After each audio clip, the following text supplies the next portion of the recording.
do not what? The do. The do. The DNF Duo. Hey guys, I'm Sangeeta. Welcome to the very first pilot episode of the DNF Duo, and I'm here with my co-host. Hi guys, I'm Anjali, and first of all, I'd like to welcome you to our community.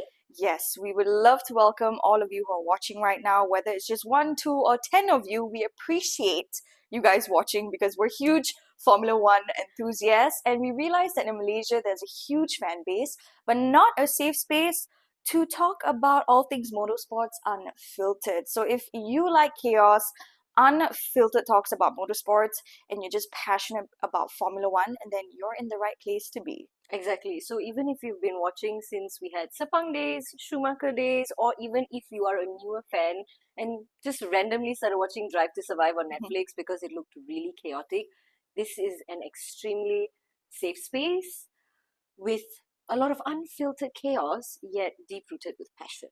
Agreed. So what better way than to kick off our very first episode with the first race of the season, chaotic, Honestly. Australian GP. Yes. We're going to be breaking down everything that happened at Albert Park, so be sure to keep on watching. Okay, so before we dive into this first weekend's race, I want to talk about Anjali's experience at the Australian Grand Prix last year, because she was there in person at Albert Park. So how was that for you? It was the first season of 2025 for Lewis Hamilton and Ferrari. I bet it must have been like, was it an outer body experience? Like, it was the craziest experience ever because solely when we had decided we wanted to go for a GP last year, we wanted to go for the first race of the season, and it had to be, obviously it's in Australia, right? It's in Melbourne. It was there was a massive amount of people, massive amount of fans, Lewis Hamilton fans that now are showing up in Ferrari merch, like decked out in Ferrari merch. But what was the craziest thing wasn't the amount of people, actually, for me. It was the fact that the weather... Oh yes, I've heard about this one. So I don't do well with cold. Let me just put that out there. The weather was insane. And when we got there, we were like, oh, okay, it's going to be like 16 degrees, or worst case, if it rains, it'll be like 10 or 12 and it's bearable. When I tell you how wrong I was, it was freezing cold, but it was the best race to watch live for the first time. That was my first GP ever. Like, I'd been to Singapore before, but it was more practice. But watching that live with the rain was the perfect. As much as I died in the cold, it was beautiful. It was absolutely perfect. So 10 out of 10, even though the weather nearly killed me. So how would you compare seeing it in person plus seeing today's race? When I was there, it was crazy because like I got the pass that was the walkabout pass, if I'm not mistaken. So it was, you could walk around the whole track, right? And so happened the turn that Kevin and I were at was literally the turn where last year all the accidents and the DNFs happened, and we were like, oh. It was very accidental that we ended up at a turn that was when both McLarens spun out. Oliver Behrman spun out. Right.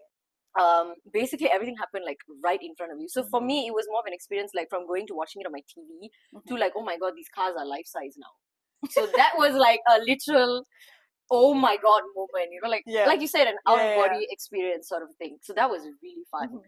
And overall, I mean, I didn't get a chance to go for qualifying or practice, but I feel like the race itself was just elite. And you know what? I better start saving up for next year's Australian GP because I can't imagine just like seeing it in person. Because I know some people say that seeing the race in person is like not that great compared to seeing it on the screen. Because they do end up like a lot of people turn around and say like, oh yeah, but F1's more of a TV type of a sport. Yeah, but there's nothing like hearing the engines roar in person. Yes, and then not that I want any drivers to crash, okay, but seeing it in person. Girl. And not just that, it's like when let's just say your driver wins or gets on the podium or does like a elite masterclass move and the crowd is cheering with you rather than you just sitting at home and watching maybe your friends or whoever, however amount, when it's a live crowd, that was goosebumps. That was my goosebumps experience. It was amazing. If I was there, I'll probably end up ugly crying knowing me. Hopefully next year we get to visit Australian GP together, if not another circuit, because that is on my bucket list to see them, yes, you know, racing live. So right now we're gonna dive into this weekend's first race. So FP1. We had Charles Leclerc topping FP1 Yep. at 1.2. An impressive start for Ferrari, followed by Lewis Hamilton. I feel like both the Ferraris for FP1 performed incredibly well. We had Max Verstappen and Isaac Hadjar finishing at P3 and P4. Yep. This is my favorite part. Yeah. The newest rookie, Arvid. Yes. What a freaking brilliant start. Exactly. What are your thoughts on that? Arvid, like, I think he got P5? Yes. Yes. P5 on debut. So for the fact that he got P5 in his debut, that is insane. I'm kind of feeling like a little mini Lewis Hamilton in the making. Yes. You know. You never know. I don't know. Honestly, yeah. Okay. It's just our opinions, honestly. But truly, watching him race, how he handled the car, just overall, it was just beautiful to watch. Like, I'm hoping on him. Let's just hope for a win this year, or even a podium would be amazing. I'm quite excited to see where he's going to go. And then obviously top 10 was completed by Oscar Piastri, George Russell, Kimi Antonelli, Gabriel Bortoleto, and Nico Hülkenberg. I also want to touch a bit on how that I really wished like Piastri had a better flow, because yes, he made it to the top 10, but he did have a couple of struggles here and there, but he still managed to push that McLaren and get top 10. So that is also something that I was like, okay. FP1, I feel like the drivers started off strong and then just chaos started in the middle of everything, especially for McLaren compared to last year. Yes. They had a strong start last year, but this year I just feel like everyone is facing some sort of obstacle coming their way. New regulations and all that comes into play as well, because literally everybody is driving this car for the first time. Yes, agreed. Completely like you're starting fresh all over again from scratch. So, I mean, the expectation of having some problems, obstacles are there, but I really hope as, you know, the races go by, they get better and better and better, because for McLaren, they were dominating. They were dominating. They were like, you know, it's like you watch a race and you're like, yep, it's gonna be a McLaren 1-2, or you know, etc. Totally going to say this, my most unbiased opinion. They were dominating so hard last year that I actually stopped watching this season.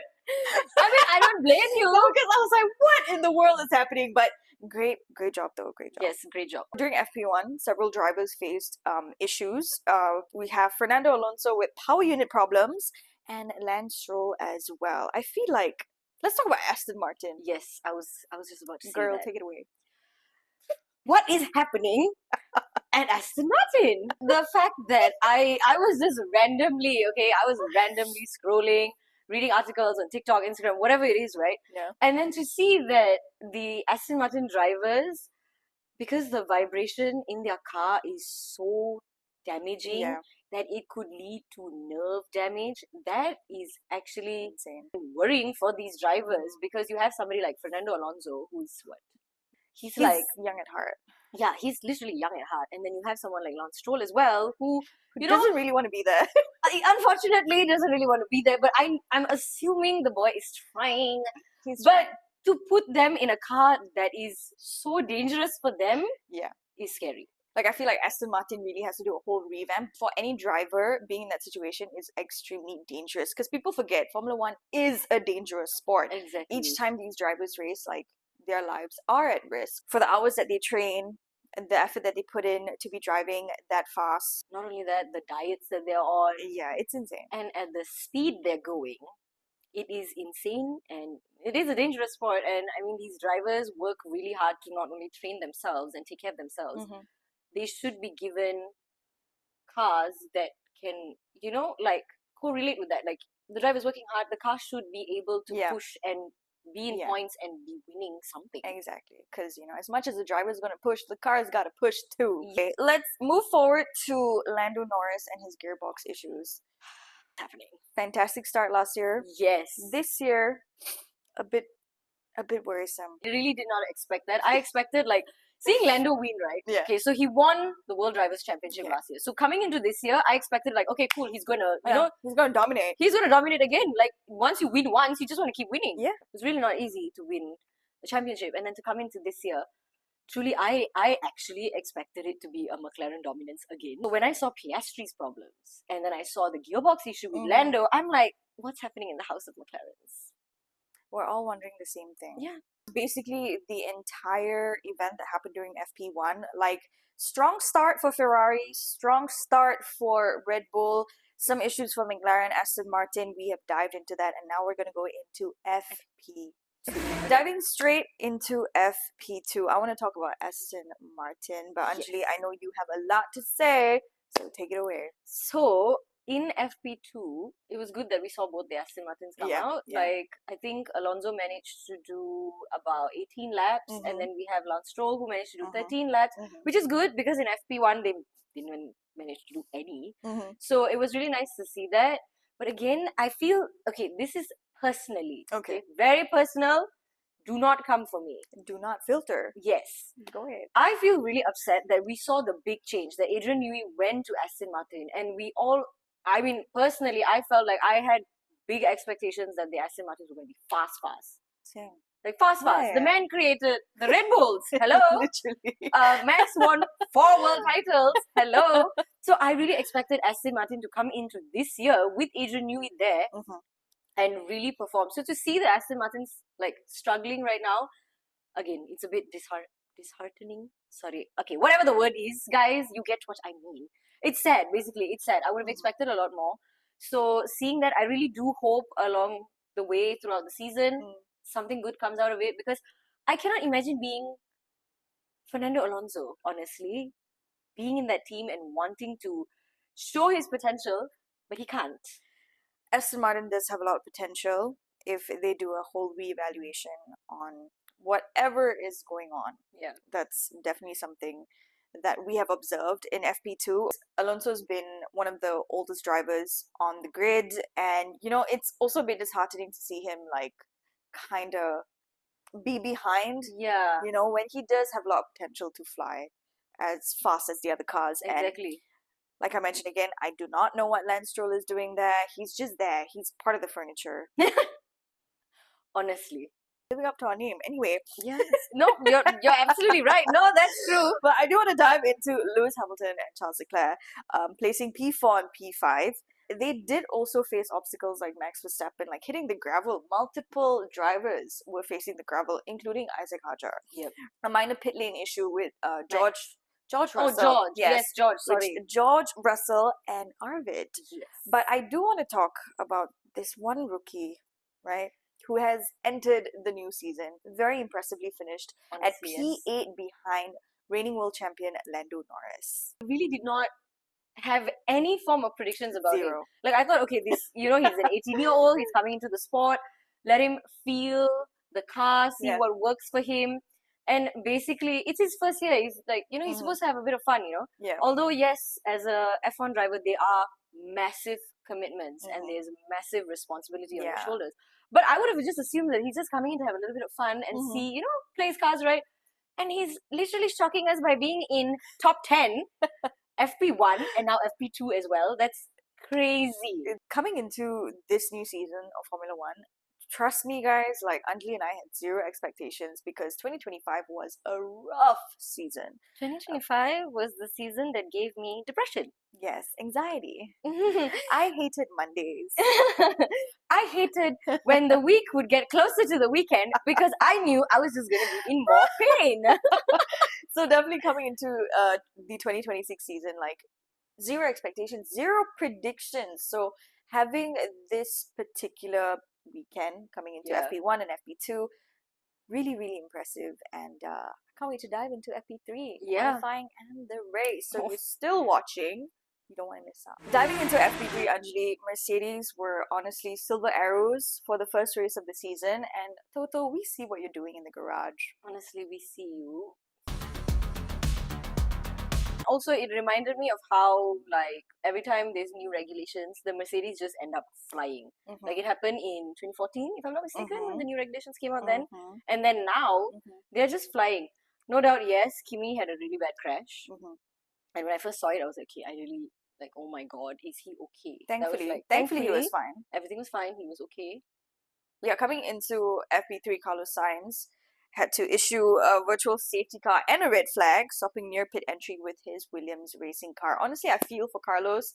Like, correct me if I'm wrong, he didn't even know he was losing his seat at Ferrari. No, he did not. He did not know he was losing his seat at Ferrari, and then there was discussion between all these other teams, and finally he ended up signing with Williams. Yeah. And then to see that you sign one with this team and then there are issues, it will play on your mental. You'll just be like, what have I done? Yeah. Why is this happening? No, but I feel like 2020? Sorry, wait, 2026? Yeah, 2024. Yeah. The whole move with Lewis Hamilton going to Ferrari, that shifted the entire base of the Formula One grid of drivers. I have to tell you something about that. So you know Yeah. how we have those F1 images that come out like, oh, this person has left Formula One or this Yeah. person has moved. So I swear, guys, I swear, when I got that picture, I was literally at home, just relaxing, chilling. Mhm. And then I get a text from Kevin like, baby, and I'm like, there's no way. This is AI. This is AI generated. I swear, like when I saw that picture, I was like, there's no way Lewis Hamilton is leaving Mercedes for Ferrari. That was a crazy move. That was insane. That shifted the entire grid completely. That move as well had the entire fan base shaking. Yeah. Because Lewis did do an incredible job for his entire years in the Mercedes team and the amount of championships he won them. So making that move, a lot of people were like, is it risky? Is it the right move to make? Yeah. Even with Mercedes this season flying, right? Honestly. A lot of fans were speculating, like, has Lewis Hamilton made the right decision? But I think regardless of the move, the driver will prove it on the track. Exactly. Yeah. Like he always says, I'll let my talking be done on track. Yes, I'll let my driving do the talk. Yes. That really shifted everything.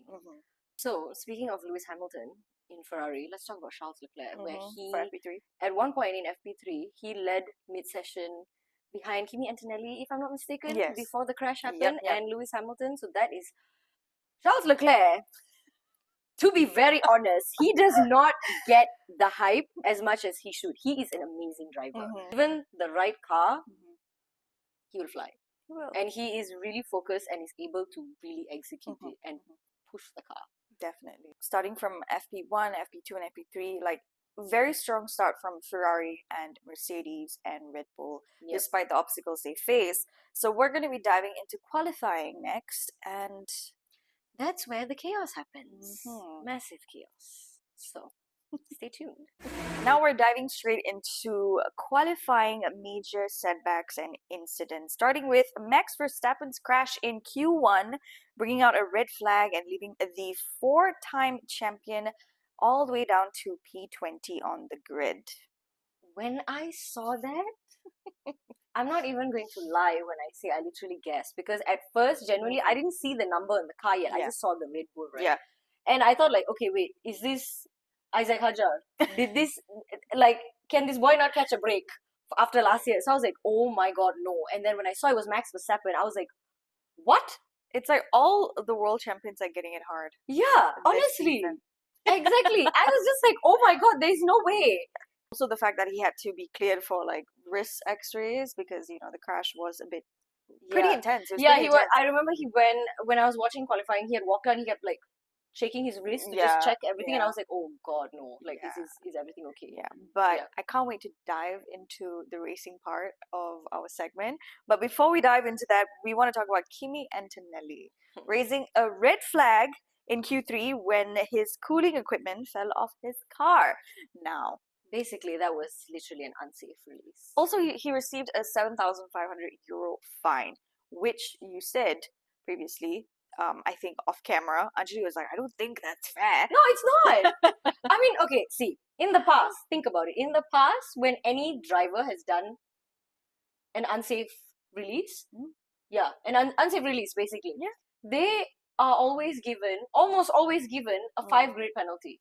So when I saw that, I mentally expected, he's going to get a 5-grade penalty. And I know, yes, he qualified P2, which we'll come back to that after this.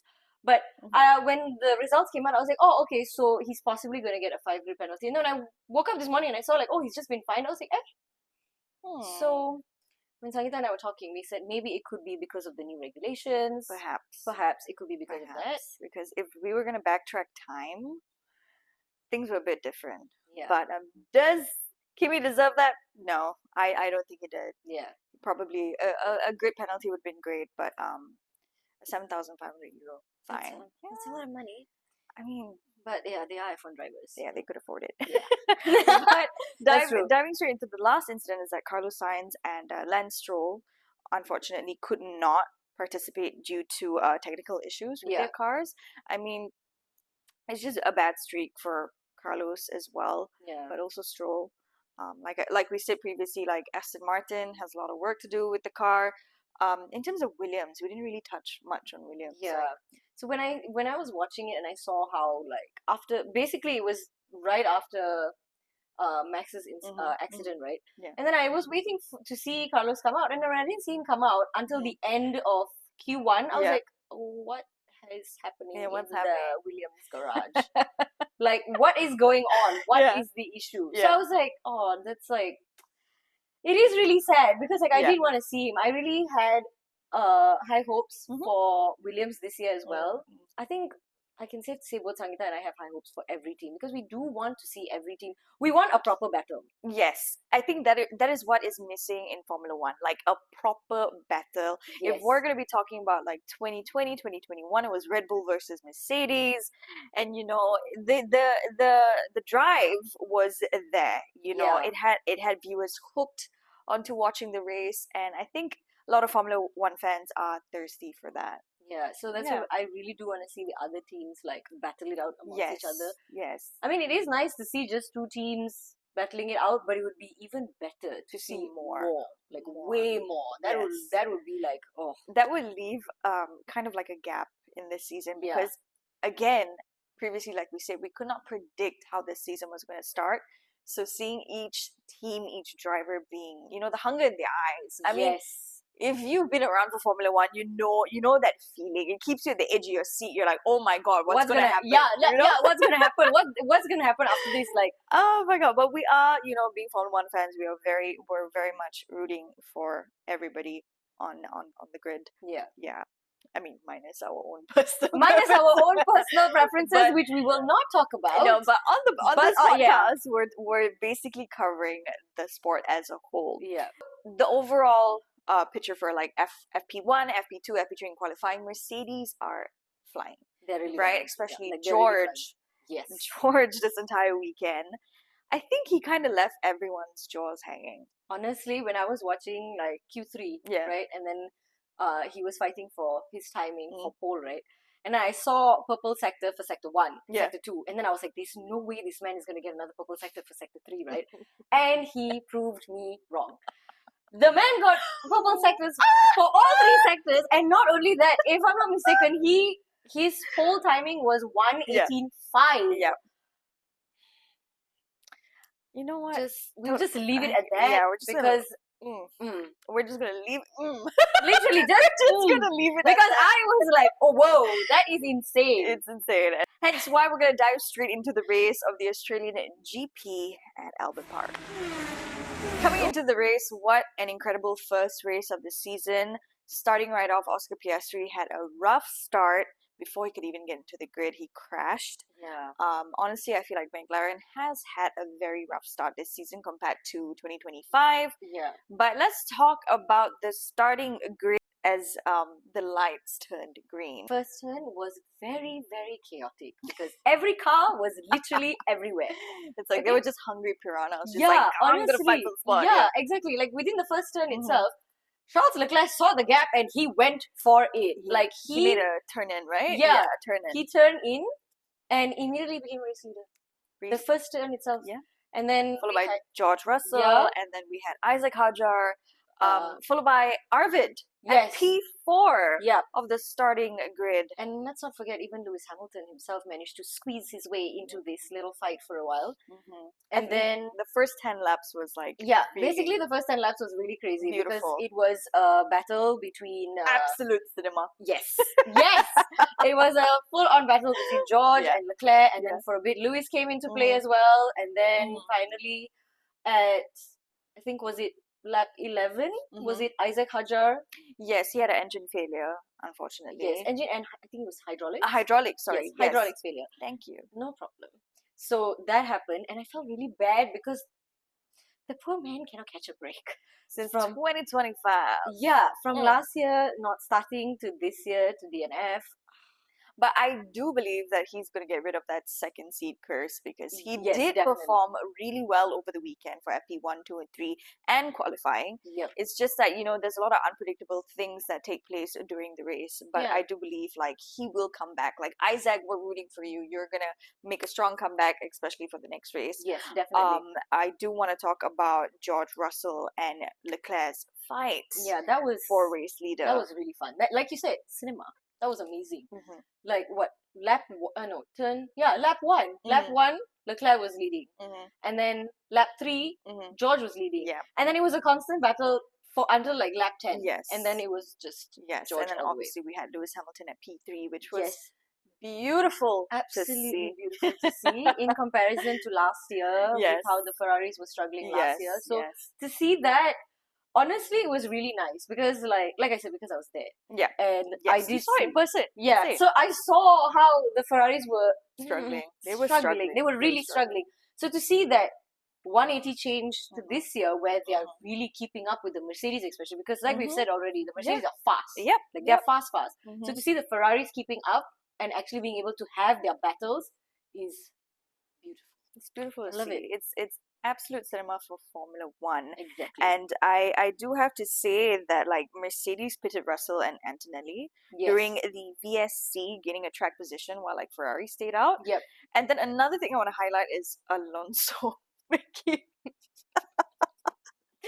He was like Phantom of the Opera. 1 minute, where is he off track? Yeah. And I forgot what lap it was. And then he came back on. And he just came back. And he was a lap behind, or Yes. more. No, not even a lap behind. It was more than that. Yeah. If I'm not mistaken, guys, I swear, if I'm not mistaken, I think at one point it Oh was my 10 laps God. behind, and I was just like, oh my god, what is happening? But I do want to highlight our driver of the day, Max Verstappen. P20 to finishing off to P6. Shout out to his strategist. Yes, Hannah Schmitz. Yes, Hannah Schmitz. Yes, she Tea. world class. Absolute tea. World Ferrari, class. take some notes, please. Yeah, like some serious notes. Please. ASAP. Okay. Like we need that. Honestly, I remember just at one point I saw him. Oh, okay, P20, and the next I blink and he's like P6. I'm like, okay, then. I mean, to be honest, he is a Flying Dutchman for a reason. Yeah, and he right? is Max Verstappen. Yeah, with the right strategist, I mean, definitely very impressive drive from him coming from the bottom to the top. It kind of reminds me of Lewis Hamilton. I think it was Brazil GP 2020. Yes. I think he was at P17 and he raced all the way to P1. Did he get disqualified in qualifying for that race? I cannot remember, my memory fails Yeah, me. because But it was a very Yes. beautiful drive because he started at the bottom of the grid. So, like, world champions, that's what they have in common. yeah, that's what they're able to do. They're just able to do it. But I do want to talk about our rookie driver, Arvid. What an impressive drive, finishing at P8. Yes, that was very, very impressive. Again, like I said, I do not have high expectations because Yeah. I understand he's just coming. This is his debut race. Yeah, like his debut debut race. Yes, no doubt. Yeah. We spoke about him in practice and Yeah. qualifying, but practice and qualifying is very different from race. Mhm. So the fact that he finished P8, I also have to talk about something. Liam Mm. Lawson. Let's dive into that. We are called Do Not Filter, so this is me not filtering. Liam Lawson, I feel that I don't understand what could be happening wrong on his side of the garage, because if you have somebody like Arvid, who is literally his debut race, it's his debut race. Yeah. And if I'm not mistaken, Liam He Lawson finished P13. P13. Yeah. So you're like in equal machinery. And if Arvid was able to do it, I would also have that same expectation for Liam Lawson. And Yeah. he has been in that car way longer. Mhm. Way, way longer. Mhm. So I feel like he has the potential, Yes, I do make believe so. based on previous races when he had the Red Bull seat for a while. Mhm. He is prone to make mistakes under pressure. That's normal. that's I mean, normal. It's not easy driving a Formula 1 Yeah, car, guys. we don't drive Formula 1 cars. We know that.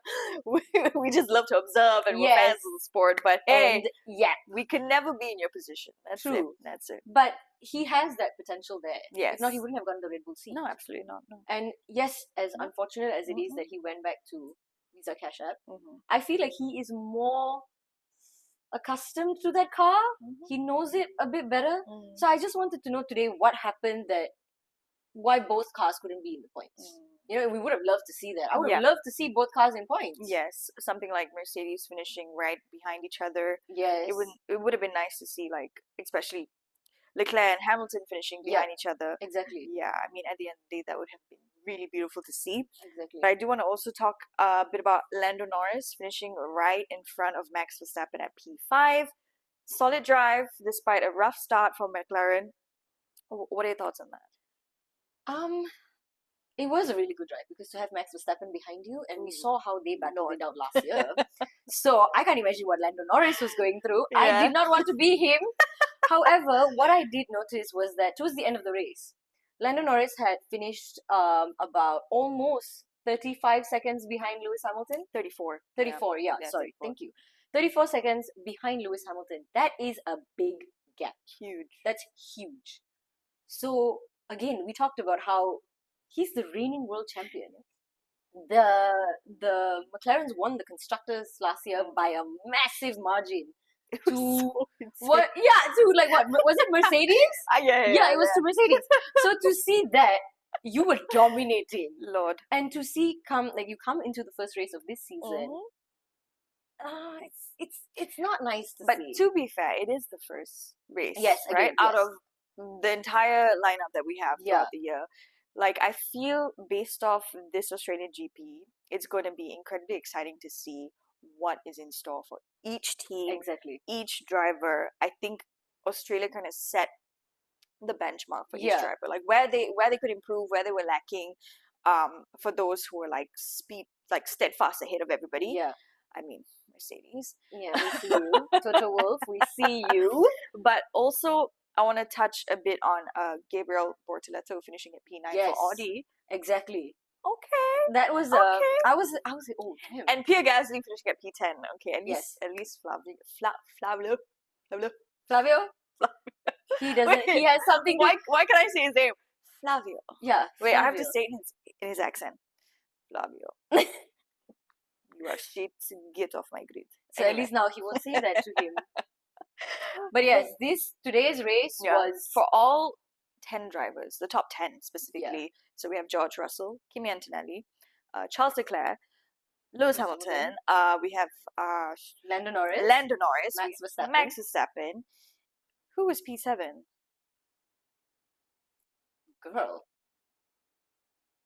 Why is it not coming to my mind? Wait, guys. Hold on, pause, think. Oh my god. How do we not know this? Bearman. Ah! Shit. God damn it, Ollie. Bearman. Yes, Oliver Bearman. And then we have Arvid. Arvid. And then Gabriel. Gabriel Bortoleto. And then we have Pierre Gasly. Yes. Very impressive. It was very diverse. Yeah, it's very diverse. Honestly, drivers. It's not just, you had... I wish the Williams were up there too. Yeah, Carlo. Honestly. Or Alex. It would have been really nice to see either one of them. Yeah, because I think major thing for Williams is like their engine. Yep. And the whole gear lock thing happening. But I think our key takeaway from this Australian race is that Mercedes has set the pace. Yeah. For the season. But I don't want to talk too soon or say anything too soon because you never know. Like literally... Fun fact, Anjali came from a wedding and she sat on this couch in her Punjabi suit, did not change, watching the race, and I arrived at the edge of my seat, sat on the floor.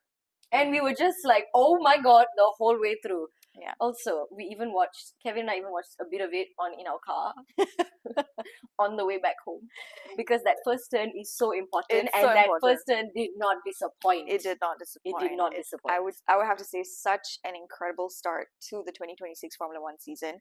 And the next race for China GP. We have a sprint as well. I can't wait to see what happens. Really. I will stand by the fact where I cannot predict. Yeah, but Mercedes and Ferrari have a very strong fight against each other. I would love to see McLaren kind of redeem themselves. Red Bull as well. Red Bull. Especially the fact that because Isaac Hajar showed potential and qualified P3, I feel like there is so much potential there So I would love to see these 4 teams and also bring in a Williams Yes. or Audi. As someone who didn't make it to, the top 10, that would be so impressive to see. Oh, yes. But Agreed.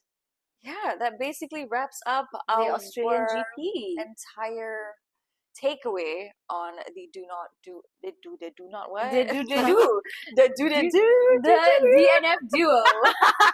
you see, all this information is hard to keep up with, but we love the sport. Yes.